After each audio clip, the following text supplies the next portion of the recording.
Tudo bem? Bem-vindo ao canal Viver de Renda. Se inscreva no canal, deixe seu like e compartilhe com os amigos. Nos acompanhe no Instagram Viver de Renda Canal. Olha, eu já indiquei aqui no ano passado, ou retrasado, um filme que eu acho que todo mundo deve assistir, O Mago das Mentiras, a história de Bernie Madoff, né? Um escândalo financeiro na Bolsa de Valores americanas, vale a pena conhecer. Agora a Netflix produziu também um conteúdo sob o título de Bernie Madoff, o golpista de Wall Street. Então, quem tem Netflix também vale aí a recomendação para assistir, né? Ele orquestrou uma fraude no mercado financeiro americano da ordem de 64 bilhões de dólares. Que beleza, hein? Ele foi o arquiteto da maior pirâmide financeira da história dos Estados Unidos e certamente do mundo, né? O maior golpista de todos os tempos.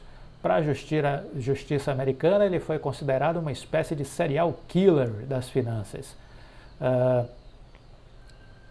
Ele está envolvido com esse escândalo que foi causado em Wall Street e isso foi descoberto naquela época da crise de 2008. Uma fraude aí de 64 bilhões de dólares. Tudo isso está tratado de alguma maneira no documental Bernie Madoff, o golpista de Wall Street, que estreou na Netflix. Então são 4 episódios com entrevistas de ex-funcionários, vítimas, investigadores, agentes reguladores do governo americano, especialistas do mercado, autores de livros. Vale a pena. É mais uma fonte de aprendizado sobre este mundo das finanças, né? E lembrando que no HBO você tem o filme que foi produzido lá no canal da HBO, O Mago das Mentiras, que foi estrelado em 2017 com Robert De Niro. Vale também a pena assistir. Robert De Niro no Mago das Mentiras.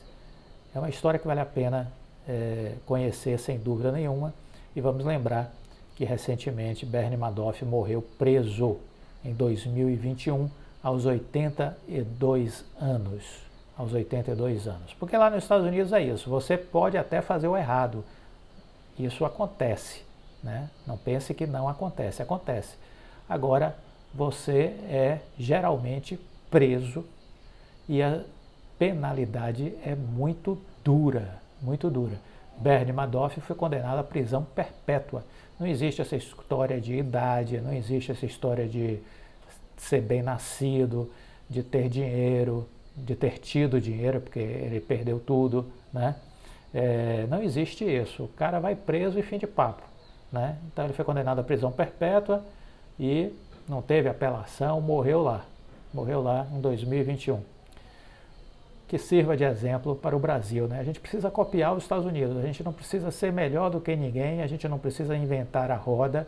Eu digo sempre que a gente precisa copiar o que acontece no mercado financeiro, no mundo empresarial americano. Há grandes lições no arcabouço jurídico dos Estados Unidos, há grandes lições para que nós deixemos de ser uma república de bananas, e muitas vezes nós somos, para sermos um país digno e decente.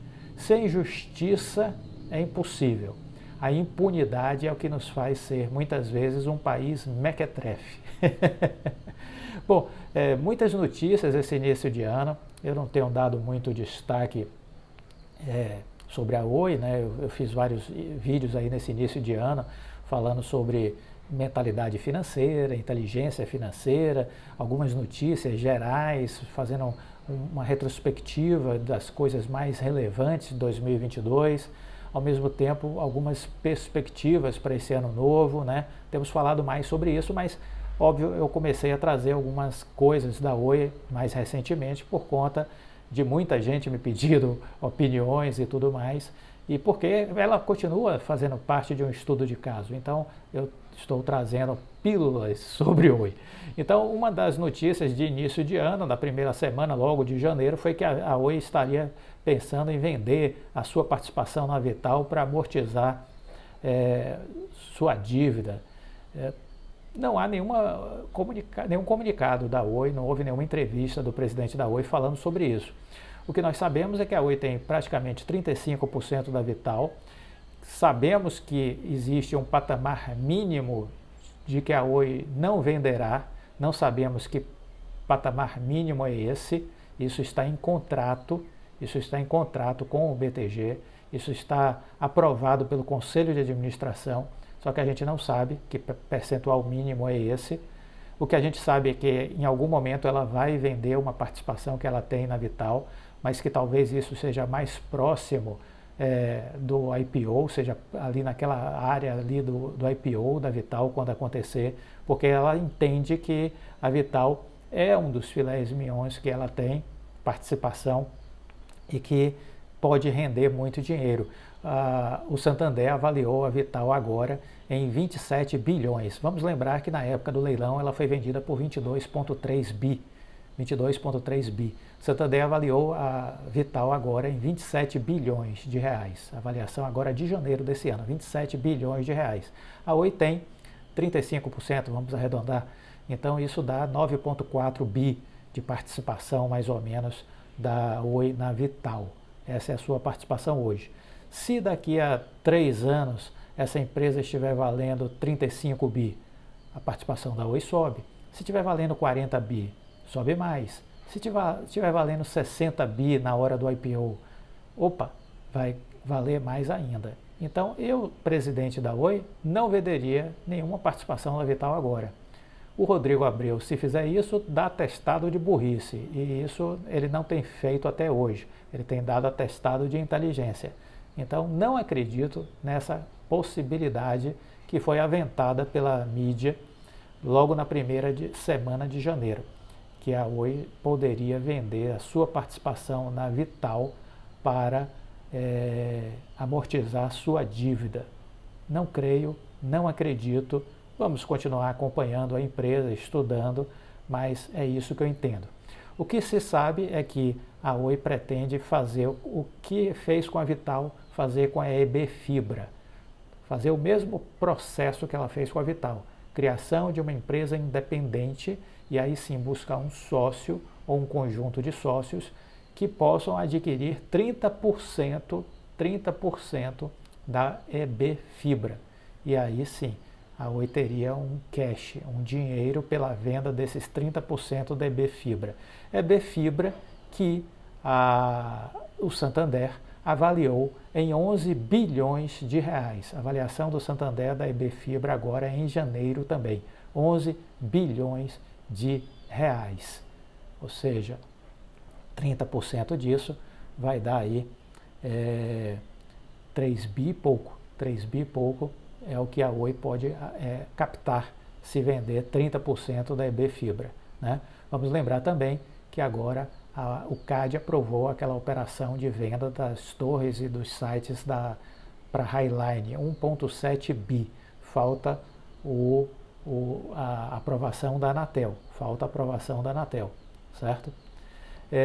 Bom, olhando um pouco para o cenário Brasil, muitos gestores fugiram de ações, muitas pessoas tiraram seus investimentos de fundos de multimercados, fundos de ações. Se vocês quiserem ter uma ideia, os saques nos fundos multimercados, em 2022 foi da ordem de 83,7 bilhões, Os saques nos fundos de ações foi da ordem de 66,1 bilhões. Isso dá quase 150 bi, 149,8 bilhões que foram os saques dos fundos multimercados e dos fundos de ações. Esse dinheiro foi para onde, Clóvis? Saiu da renda variável e foi para a renda fixa, que está com a Selic de 13,75, então é um porto seguro com ótima rentabilidade para quem é mais conservador, que não é tão afeito ao risco. Então é isso, uma migração de quase 150 bi da renda variável para a renda fixa. Foi isso que aconteceu em 2022. Os estrangeiros fizeram o quê? Os estrangeiros aportaram recursos da ordem de 119,8 bi, ou seja, saíram os nacionais em 150 bi, entraram os estrangeiros em quase 120 bi, né? Em quase 120 bi. E empresas compraram ações. Tivemos aí diversos programas de recompra de ações, provavelmente esses 30 bi aí tenha sido um pouco de fluxo, né, para esses programas de recompra, para a gente fechar, porque lembre-se, se alguém compra, alguém vende. Então, se saíram 150 bi, precisa entrar na bolsa 150. Se os estrangeiros colocaram 120, onde estão os outros 30? Provavelmente programas de recompra de empresas expliquem aí essa diferença. Agora, me chamou a atenção um detalhe me chamou a atenção. Nos últimos 3 meses de 2022, tivemos saques na renda fixa da ordem de 25,7 bi. Então, isso me chamou a atenção. Fica essa informação aí para vocês, porque a gente precisa acompanhar o que está acontecendo. Né? Então, é um pouco isso que eu queria compartilhar com vocês no vídeo de hoje. Se gostaram, deixa o like, compartilhe com os amigos, assine a nossa seleção de empresas. Fique com Deus e até a próxima.